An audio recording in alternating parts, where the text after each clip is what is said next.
से जुड़े हुए सेकंड लैंग्वेज के रूप में या फर्स्ट लैंग्वेज के रूप में व्याकरण से, तो वो टॉपिक जैसे ही कंप्लीट हो जाएंगे उसके बाद में टेस्ट सीरीज अपने इसके अंतर्गत देने वाले हैं, ताकि आप अपनी तैयारी का जो है मुआयना कर सको और आपकी जो प्रिपरेशन है वो अच्छे तरीके से हो सके।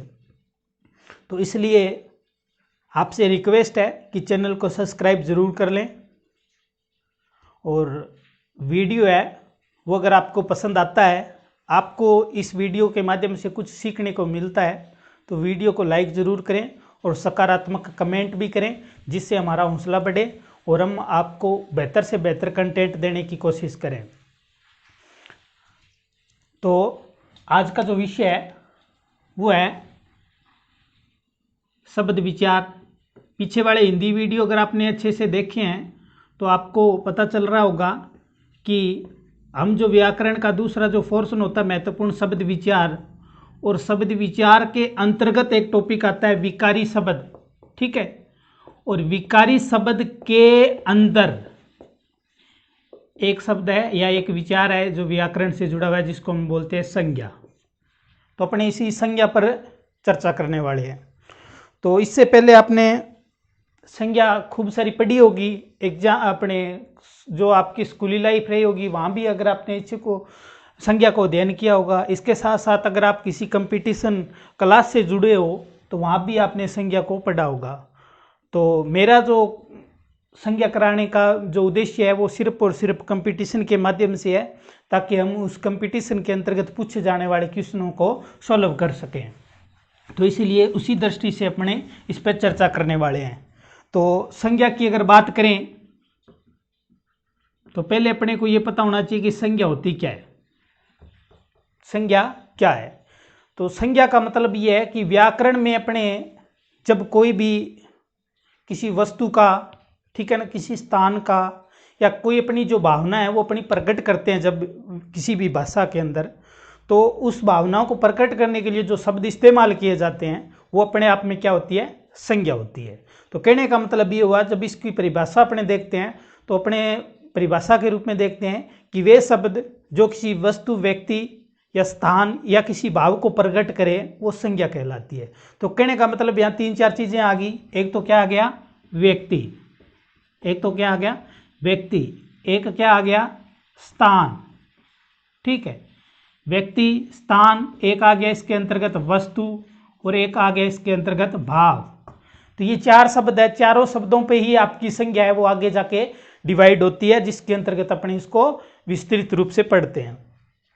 तो व्यक्ति का अपने जब भी कोई वर्ड यूज करते हैं या किसी तरह की अपने भाषा के अंतर्गत अपने जब उसको लिखित रूप देते हैं तो व्यक्तियों के नाम आते होंगे, ठीक है, और कोई स्थान का नाम भी देते हैं अपने, ठीक है, और वस्तु का नाम भी देते हैं, और फिर अपने भाव भी प्रकट करते हैं। जैसे एक उदाहरण देता हूँ सिंपल सा। जैसे मैंने एक लिखा कि राम अयोध्या के राजा थे। राम अयोध्या के राजा थे, उन्होंने रावण को मारा था। अब यहां देखो, ये जो शब्द है ये क्या है? एक व्यक्ति का नाम है। क्या है ये? व्यक्ति का नाम है। तो यहां क्या होगी? संज्ञा होगी। ये क्या है? अपने आप में एक संज्ञा है। ये अयोध्या है, ठीक है ना, अयोध्या है, ये अपने आप में एक स्थान का नाम है। तो यहाँ पे क्या है? एक तरह की संज्ञा है। अब यहाँ देखने वाली बात ये है कि ये जो शब्द आया उन्होंने, ठीक है ना, उन्होंने, ये शब्द किसके लिए आया? राम के लिए है। किसके लिए है?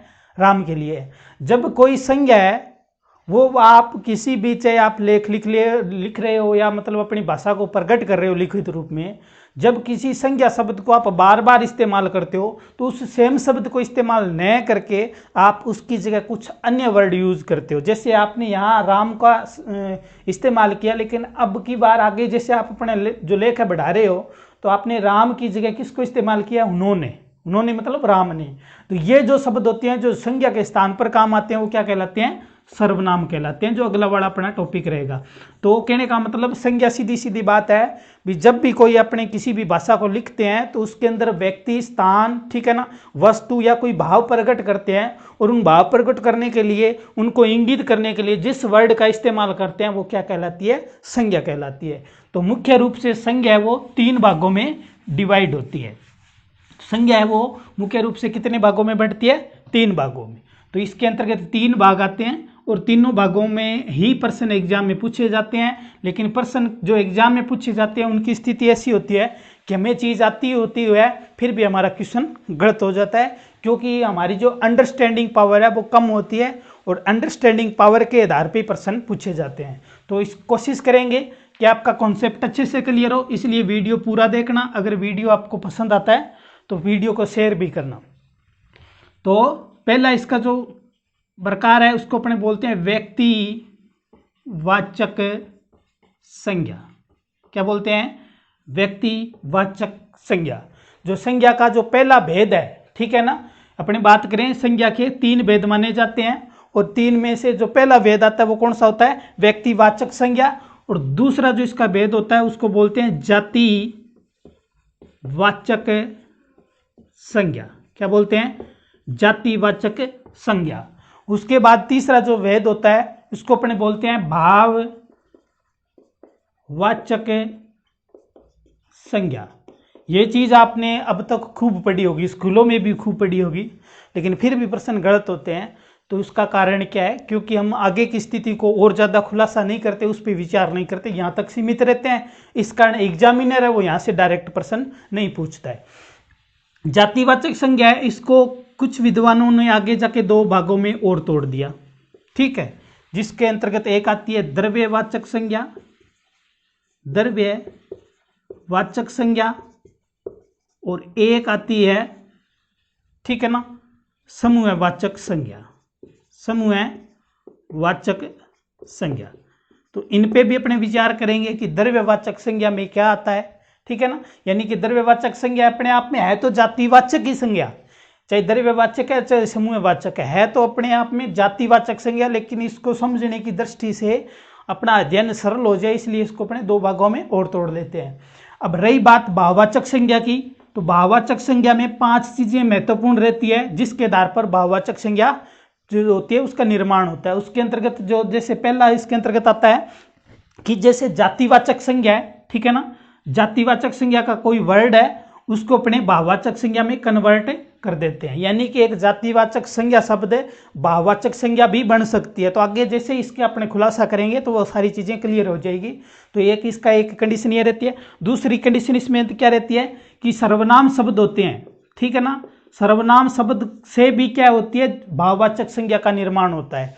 तो ये भी अपने क्लियर करेंगे कि सर्वनाम शब्दों से किस तरह भाववाचक संज्ञा बनती है। उसके बाद तीसरी कंडीशन होती है कि विशेषण से भी भाववाचक संज्ञा का निर्माण होता है। तीसरी कंडीशन क्या है, विशेषण से भी भाववाचक संज्ञा का निर्माण होता है।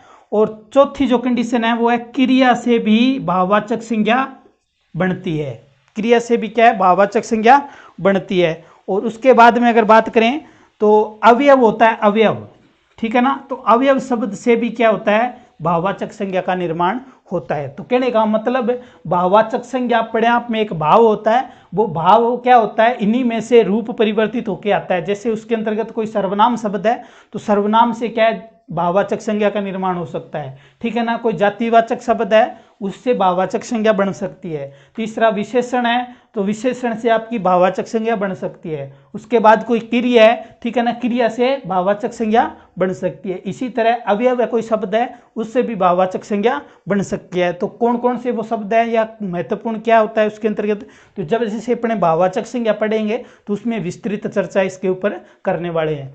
तो वीडियो पूरा देखना। अगर आप इस टॉपिक को क्लियर करना चाहते हो तो आपसे बार बार निवेदन कर रहा हूं कि वीडियो पूरा देखें। अगर संज्ञा को अच्छे से समझना चाहते हो और आप चाहते हो कि एग्जाम में आपका किसी भी प्रकार का क्वेश्चन गलत न हो, तो बहुत शॉर्ट तरीके से बताऊंगा, लेकिन कोशिश रहेगी कि आपको कम समय में अधिकतम चीजें समझा सकूं। पहले अपने बात कर लेते हैं व्यक्ति वाचक संज्ञा की। पहले अपने चर्चा करते हैं व्यक्तिवाचक संज्ञा की। तो व्यक्तिवाचक संज्ञा उसके अंतर्गत क्या क्या चीजें महत्वपूर्ण रहती है, कौन सी चीज आपको एग्जाम की दृष्टि से ध्यान रखनी है, उस पर अपने चर्चा करने वाले हैं। तो इसके अंतर्गत महत्वपूर्ण क्या होता है कि या तो कोई विशेष व्यक्ति का नाम आएगा, क्या आएगा, विशेष व्यक्ति का नाम आएगा। अगर कि आपको जो वर्ड अंडरलाइन किया गया है पूछ रहा है कि निम्न में से कौन सी संज्ञा है, अगर वो किसी व्यक्ति का नाम है, ठीक है ना, तो वो क्या है, अपने आप में एक व्यक्तिवाचक संज्ञा है। उसके बाद दूसरी बात, अगर वो वस्तु है, ठीक है ना, अगर वो वस्तु है और वस्तु का नाम इंगित हो रहा है तो वो अपने आप में क्या है, एक व्यक्तिवाचक संज्ञा है। उसके बाद अगर बात करें कोई जानवर का नाम है, ठीक है ना, कोई जानवर है, ठीक है, तो जानवर का अगर नाम दिया हुआ है, ठीक है, यानी कि एक श्रेणी अलग चीज होती है, तो वो भी क्या है, एक तरह का व्यक्तिवाचक संज्ञा का उदाहरण है। या फिर आपको स्थान का बोध हो रहा है, क्या हो रहा है, किसी स्थान का नाम दिया हुआ है, तो भी वो क्या है, व्यक्तिवाचक संज्ञा है। तो ध्यान रखना, 4 वर्ड बात ध्यान रखनी है, एक तो विशेष व्यक्ति का नाम, या कोई वस्तु, या कोई जानवर, या कोई स्थान, अगर ऐसे वर्ड आपको दिखते हैं तो वहां क्या होगी, व्यक्तिवाचक संज्ञा। ठीक है, तो पहले अपने बात कर लेते हैं व्यक्तियों के रूप में, ठीक है ना। व्यक्तियों के रूप में देखें तो जैसे मान लो नाम आपको मिल रहा है रमेश, तो रमेश अपने आप में नाम है किसी व्यक्ति का, तो निश्चित रूप से क्या है, व्यक्तिवाचक संज्ञा। जैसे मान लो गीता, गीता अपने आप में नाम है, ठीक है ना, गीता अपने आप में किसी का नाम है। इसी तरह जैसे प्रदीप्ति, तो ये अपने आप में नाम है, ठीक है ना। अगर आपको वर्ड के अंदर पूछ रहा है वो संज्ञा, और अंडरलाइन में अगर किसी व्यक्ति का नाम दिया हुआ है तो वो कौन सी संज्ञा होगी, व्यक्तिवाचक संज्ञा। उसके बाद में दूसरी जो कंडीशन आपको याद रखनी है इसके अंतर्गत है, वो क्या है, अगर दिशाओं के नाम है, क्या है, दिशाओं के नाम, दिशाओं के नाम, जैसे अगर पश्चिम, पूर्व, उत्तर, इस तरह अगर दिशा का नाम है तो वहां व्यक्तिवाचक संज्ञा होगी। ये ध्यान रखना, अगर दिशा का नाम दिया हुआ है और आपसे कोई पूछ रहा है कि बताइए इसमें कौन सी संज्ञा है, तो आपका उत्तर आना चाहिए व्यक्तिवाचक संज्ञा है। पहली बात बताई, अगर किसी व्यक्ति का नाम है तो वहां व्यक्तिवाचक संज्ञा होगी। अगर दिशाओं के नाम है, क्या है, दिशाओं के नाम है, तो भी क्या होगी, व्यक्तिवाचक संज्ञा होगी। अगर नदियों के नाम है, नदियों के नाम है, तीसरी कंडीशन नदियों के नाम है, जैसे गंगा, ठीक है ना, यमुना, ठीक है, तो इस तरह अगर किसी नदी का नाम दिया हुआ है तो वो व्यक्तिवाचक संज्ञा होगी। अब उदाहरण के रूप में आप यहाँ कंफ्यूज कैसे होते हो कि जैसे मान लो पेपर में आ गया, कोई लाइन आ गई कि जैसे प्रश्न पूछ लिया कि भारत की सबसे पवित्र नदी गंगा है, और गंगा को अंडरलाइन कर दिया उसने। अब वो ये कह रहा है कि रेखांकित शब्द में संज्ञा बताइए कौन सी है। अब आपके दिमाग में ये आता है कि गंगा तो अपने आप में एक स्त्रीलिंग शब्द है, क्या है, स्त्रीलिंग शब्द है, स्त्रीलिंग शब्द है, तो इसलिए ये व्यक्ति तो नहीं होगा। व्यक्ति का आप सीधे सीधे जोड़ते हो कि वो व्यक्ति का ही होगा, नहीं, अगर वो किसी का नाम है, ठीक है ना, क्योंकि नदी अपने आप में एक जाति है, ठीक है ना, नदी शब्द जो है वो अपने आप में जाती है। नदियों के अंदर बहुत सारी नदियां होती है, ठीक है ना, कुछ पूरे साल बहने वाली होती है, कुछ जो बारिश के टाइम में बहती है, कुछ सूखी रहती है, ठीक है ना, इस तरह अलग अलग नदियां, एक समूह है नदियों का।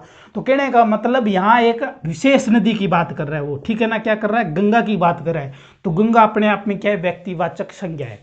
तो कोई भी वस्तु है, कोई भी अगर स्थान है, या कोई भी आपकी चाहे वो प्राकृतिक रूप से घटित घटना है, अगर वो विशेष ऊपर फोकस कर रहा है तो इसका मतलब वो व्यक्तिवाचक संज्ञा होगी।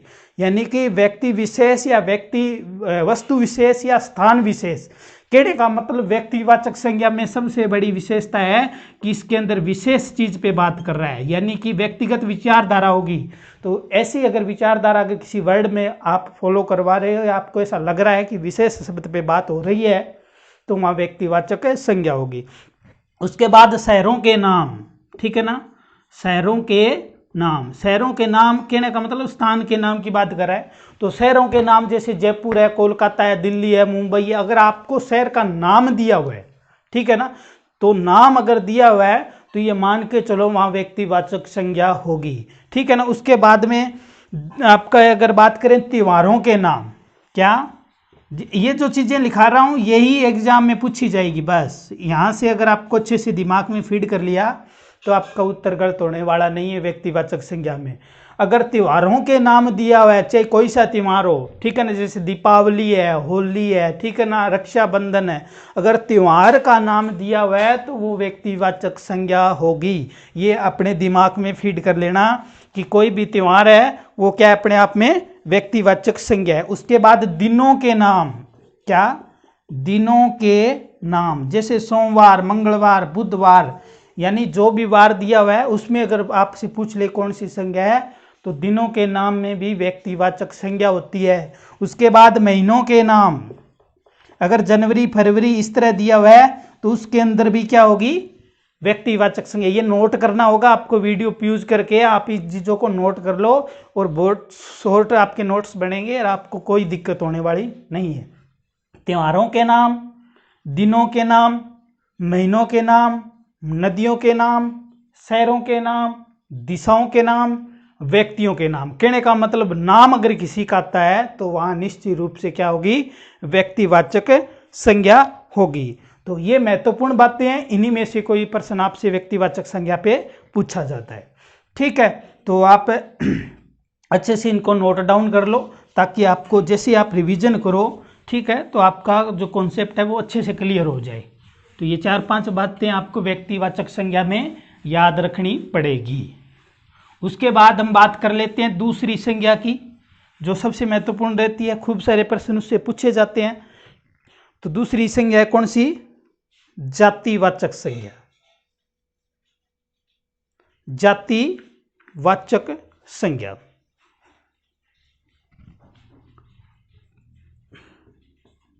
जातिवाचक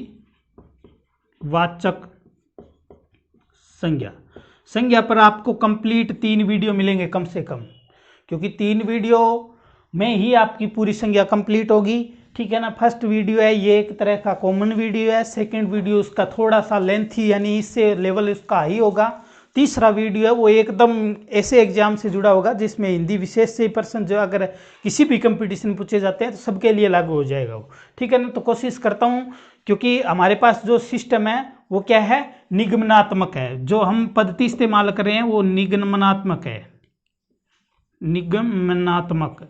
ठीक है ना, निगमनात्मक पद्धति ऐसी होती है कि इसके अंदर अपने क्या है, सामान्य से विशेष की तरफ चलते हैं, सामान्य से विशेष की तरफ चलते हैं। यानी पहले हम सामान्य नॉलेज ले रहे हैं किसी भी विषय या किसी भी टॉपिक का, उसके बाद धीरे धीरे अपने विशेष की तरफ जाते हैं, और विशेष होता है वो कंपटीशन की दृष्टि से महत्वपूर्ण रहता है। तो जातिवाचक संज्ञा की अगर बात करें तो जातिवाचक संज्ञा के अंदर क्या है, एक जाति समूह को इंगित करेगा, वो जाति समूह को इंगित करेगा। जाति का मतलब ये यहाँ ऐसा नहीं है कि आप जो संविधान में वर्णित जो कास्ट है उसके अकॉर्डिंग पढ़ रहे हो। जाति का मतलब होता है कि कोई एक समूह को इंगित करना। ठीक है ना, जाति का मतलब क्या होता है, एक किसी समूह को इंगित करना। जैसे मान लो आपसे पेपर में पूछ ले कि किताब क्या है, कौन सी संज्ञा है, किताब। ठीक है, तो किताब क्या है, अपने आप में जातिवाचक संज्ञा है, क्योंकि किताब एक समूह है। किताबों के अंदर बहुत सारी किताबें आएगी, हिंदी की किताब आपको अलग मिलेगी, ठीक है ना, व्याकरण की अलग मिलेगी, पॉलिटिकल साइंस की अलग मिलेगी, भूगोल की अलग मिलेगी, 8वीं की अलग मिलेगी, 10वीं। तो यानी किताब अपने आप में एक समूह है, और जब कोई समूह इंगित करता है किसी चीज़ का तो वहाँ हमेशा क्या होती है, जातिवाचक संज्ञा होती है। तो यानी कि पहले वाली संज्ञा में हमने देखा कि वो विशेष बात करेगा, किस संदर्भ में, व्यक्ति विशेष के रूप में, वस्तु विशेष के रूप में बात करेगा। लेकिन जातिवाचक संज्ञा की विशेषता क्या है, वो एक समूह के वो इंगित करती है, यानी कि एक समूह की वो बात करेगा। तो इसमें सबसे बड़ी बात आपको याद रखनी है कि वो एक जाति समूह को इंगित करेगा। तो इसके अंतर्गत जैसे कुछ अपने उदाहरण देख लेते हैं। जैसे मनुष्य की जाति से जुड़े कुछ शब्द होते हैं, ठीक है ना, जिस पे वो प्रश्न पूछ लेता है। जैसे मान लो पेपर में आ गया आदमी। आदमी अपने आप में एक जातिवाचक संज्ञा है, आदमी, ध्यान रखना। अब आप ये सोच रहे हो यार आदमी तो व्यक्ति है, इसका मतलब व्यक्तिवाचक संज्ञा होना चाहिए, नहीं। आदमी एक समूह को इंगित करता है।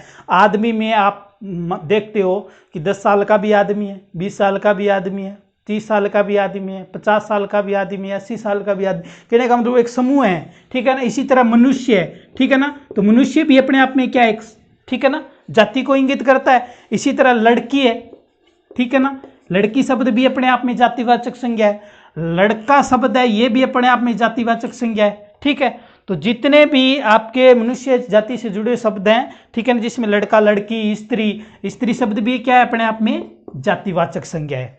तो ऐसे अगर आपको शब्द मिले जिसको आप थोड़ा सा दिमाग पे लोड डालना, ठीक है ना, थोड़ा सा चिंतन करना कि वो क्या किसी व्यक्ति विशेष की बात हो रही है कि जाति विशेष की बात हो रही है, यानी शब्द है वो किसी समूह को इंगित कर रहा है या किसी विशेष व्यक्ति को या विशेष वस्तु को इंगित कर रहा है, तो उसके आधार पे आप उत्तर तक पहुंच सकते हो। अब अपने को पता है कि आदमी अपने आप में कोई व्यक्ति विशेष की बात नहीं, आदमी बहुत बड़े समूह को इंगित करता है, ठीक है। तो ये जातिवाचक संज्ञा हुई। तो मनुष्य की जाति के आधार पर एक आता है पशु पक्षियों की जाति, ठीक है ना, पशु पक्षियों की जाति।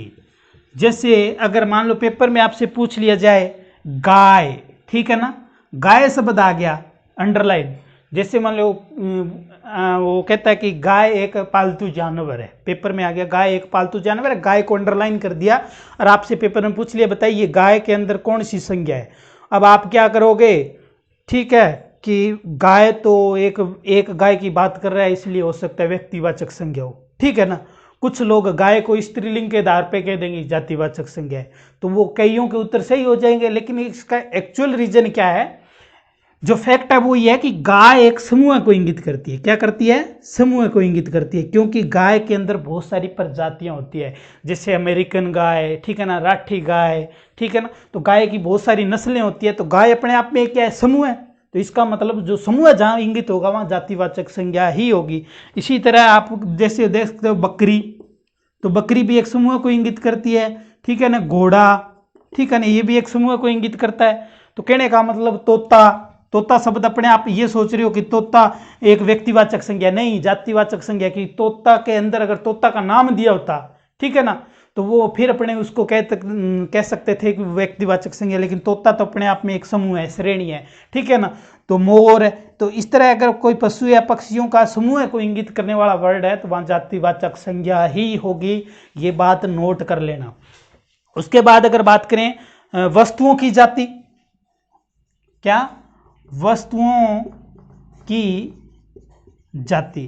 तो वस्तुओं की जाति की अगर बात करें तो वस्तुओं की जाति में जैसे आपको पेपर में आ गया साबुन, ठीक है ना, साबुन शब्द आ गया मान लो, तो साबुन शब्द अपने आप में क्या है, एक जातिवाचक संज्ञा है, ठीक है, क्योंकि साबुन एक समूह है। कपड़े धोने की साबुन अलग होती है, बर्तन धोने की अलग होती है, नहाने की अलग होती है। अगर वो पूछ ले कि लक्स साबुन, तो इसका मतलब एक साबुन को विशेष कर दिया, लक्स, ठीक है ना, तो व्यक्तिवाचक संज्ञा होगी। लेकिन अगर वो सीधा साबुन शब्द दे रहा है तो इसका मतलब वो क्या है, जातिवाचक संज्ञा है, ठीक है ना। तो वस्तुओं की जातिवाचक संज्ञा के अंतर्गत अपने क्या है, वस्तुओं की जाति को इंगित करने वाले वर्ड क्या होते हैं, जातिवाचक संज्ञा के अंतर्गत काउंट किए जाते हैं, ठीक है ना। इसी तरह जैसे मैंने एक उदाहरण पहले दिया था किताब, ठीक है ना, तो किताब भी जातिवाचक संज्ञा। अब पेपर में आ गया मेज, तो मेज भी अपने आप में जातिवाचक संज्ञा है। मेज के भी कई प्रकार होते हैं, ठीक है ना, पढ़ने वाला मेज अलग होता है, कंप्यूटर का मेज अलग होता है, तो ठीक है ना। तो कहने का मतलब एक समूह को इंगित, जहां भी अगर आपको समूह की भावना या इस तरह की स्थिति आपको लगती है वर्ड के अंदर, तो मान के चलो वहां जातिवाचक संज्ञा होगी, ठीक है ना। उसके बाद महत्वपूर्ण इसके अंतर्गत एक बात नोट और कर लेना, क्या, शारीरिक अंग, शारीरिक अंग, ठीक है ना, हमारे शरीर के जितने भी अंग हैं ये जातिवाचक संज्ञा होती है। बहुत महत्वपूर्ण टॉपिक है, यहां से प्रश्न पूछे जाते हैं। शरीर के जितने ही अंग है, जैसे आंख है, ठीक है ना, कान, नाक, मुंह है, ठीक है ना, पैर, जो भी है वो सारी की सारी क्या होती है, जातिवाचक संज्ञा होती है। महत्वपूर्ण बात है, जो यहाँ लिखा रहा हूं ना ये नोट डाउन कर लेना, एग्जाम में प्रश्न यहीं से पूछे जाएंगे। तो शारीरिक अंग जितने भी हैं वो सारे जातिवाचक संज्ञा होती है, ठीक है ना। किसी जानवर का या किसी मतलब अपने पक्षियों की अगर जाति समूह का वर्ड इंगित होता है तो वो भी जातिवाचक संज्ञा है, ठीक है। तो इस तरह अपने इन चीजों को अच्छे से समझ सकते हैं। उसके बाद में संबंध है, ठीक है ना, संबंध। यानी कि अगर आप ऐसा कोई वर्ड है जो संबंध प्रकट कर रहा है, ठीक है ना, तो मान के चलिए वहां जातिवाचक संज्ञा होगी। जैसे उदाहरण देता हूं कि माता पिता, ठीक है ना, माता पिता। अब पेपर में आ गया और माता पिता को अंडरलाइन कर दिया और आपसे पूछ लिया बताइए कौन सी संज्ञा है, तो अब आप सोचोगे यार पिता तो व्यक्ति है, माता, ठीक है ना, माता स्त्रीलिंग शब्द है, पता नहीं ये व्यक्तिवाचक संज्ञा की जातिवाचक संज्ञा। ध्यान रखना संबंध अगर कैसा भी हो, ठीक है ना, चाहे भाई बहन का संबंध हो, चाहे माता पिता है, जो भी संबंध शब्द अगर प्रकट हो रहा है तो मान के चलिए वहां क्या होगी, जातिवाचक संज्ञा होगी।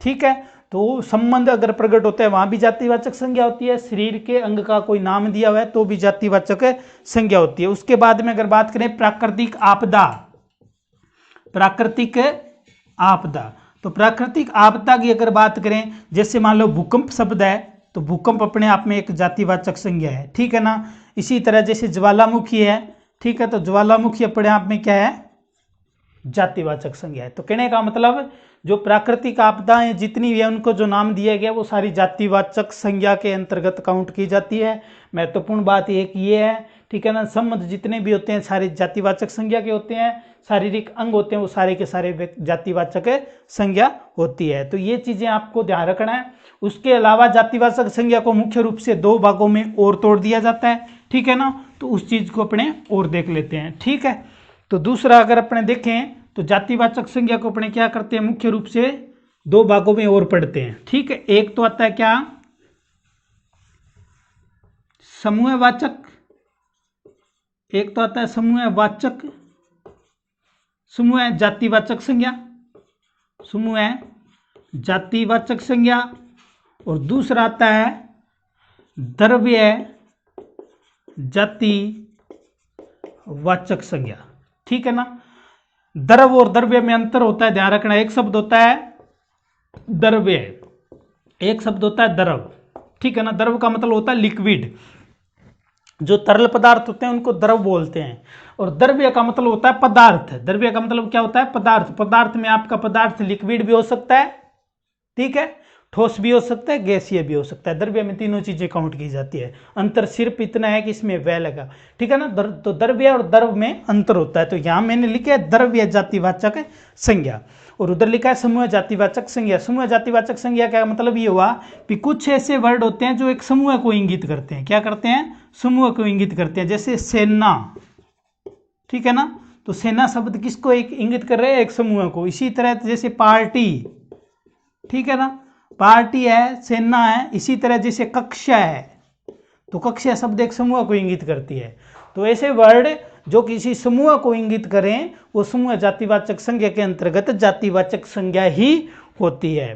तो ध्यान रखना। इसी तरह जैसे परिवार है, ठीक है ना, तो परिवार भी एक समूह को इंगित करता है, ठीक है। इसी तरह संघ है, ठीक है ना, संघ भी जातिवाचक। एक जैसे शब्द आता है पुंज, पुंज का मतलब होता है एक झुंड किसी चीज का, जैसे तिरणों का जो किरणें होती है उनका पुंज आता है, ठीक है ना, तो पुंज भी अपने आप में क्या, जातिवाचक संज्ञा है।